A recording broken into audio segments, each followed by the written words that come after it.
Pendant une année, on a vendu notre production. Alors voici la situation avant la vente. L'argent disponible, à gauche, ou fonds de roulement, nous a permis de produire pour 300. Mais quelle est la situation après la vente? La vente des produits rapporte 420.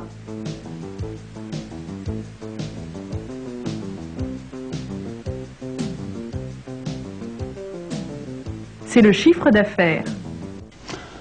L'entreprise a donc réalisé un chiffre d'affaires de 420. Mais ces 420 ne sont pas de l'argent disponible qu'elle pourra remettre dans sa poche. Il faut songer à payer les intérêts de la banque en rémunération de fonds prêtés. La banque nous a prêté 300. Le taux d'intérêt étant de 10%, nous devons 30. Il faut garder des disponibilités pour recommencer à produire l'année suivante. On va récupérer le fonds de roulement afin de recommencer une nouvelle production dans les mêmes conditions. 100 pour les matières premières, 90 pour les salaires, 60 pour les charges sociales, 50 de divers. Il reste donc 90. Il faut aussi songer à renouveler l'outil de production ou le développer, et ainsi avoir des disponibilités de côté. L'outil de production a 1 an. Les machines et les bâtiments se sont usés et les immobilisations ont vieilli. Les machines ont perdu une partie de leur modernisme, ce qui veut dire que les immobilisations n'ont plus la même valeur que l'année précédente, qu'elles se sont dépréciées. Cela s'appelle l'amortissement. C'est la constatation de la dépréciation subie par les immobilisations. On considère généralement que les bâtiments sont amortis sur 20 ans et les machines sur 10 ans.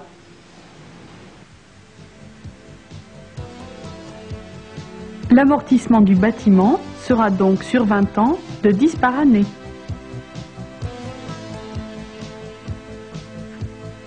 Et l'amortissement des machines de 30. À la fin de l'année, le total des amortissements est de 40. Ces 40 seront conservés dans l'entreprise et destinés à renouveler l'outil de production. Reprenons nos calculs.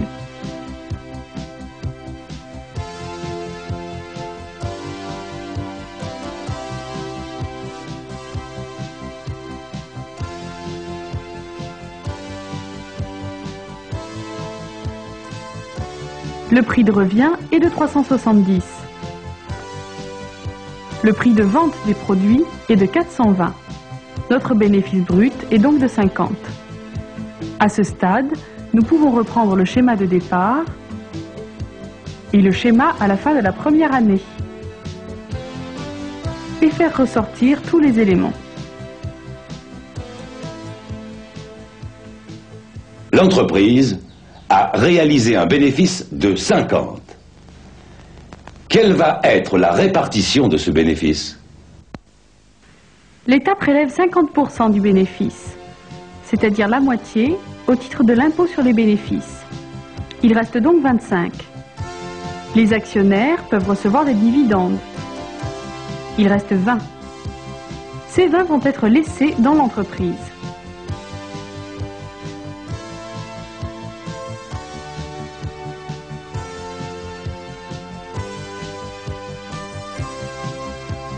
Reprenons le tableau d'ensemble.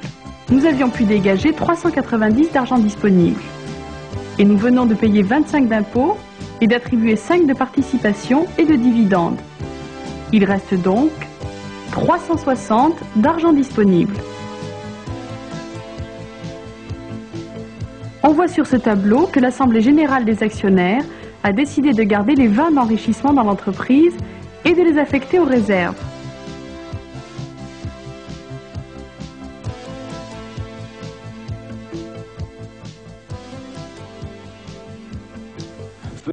Faisons l'analyse financière de l'entreprise par décomposition du chiffre d'affaires. Le chiffre d'affaires est de 420. Les sorties d'argent sont les suivantes.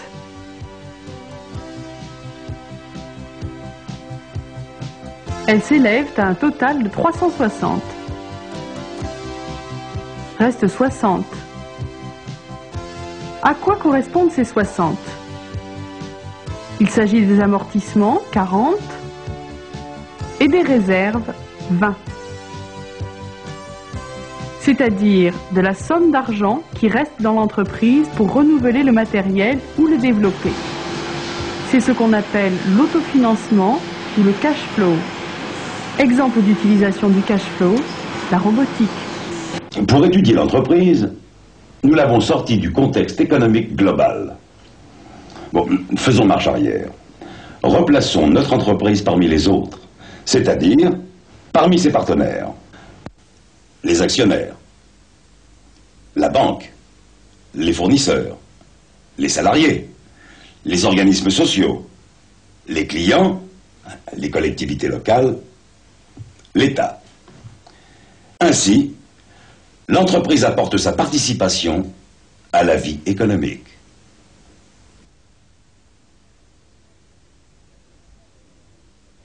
Maintenant que nous avons vu comment on pouvait, à partir d'une idée, mener à bien une production, avec tout ce que cela comporte, voici l'illustration d'une entreprise qui a su concilier les soucis du travail artisanal de haute qualité avec les exigences d'une concurrence internationale. Dôme Nancy. Est-ce que cela vous évoque quelque chose?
Nous venons de voir que l'entreprise, en produisant des biens, répond à nos besoins réels.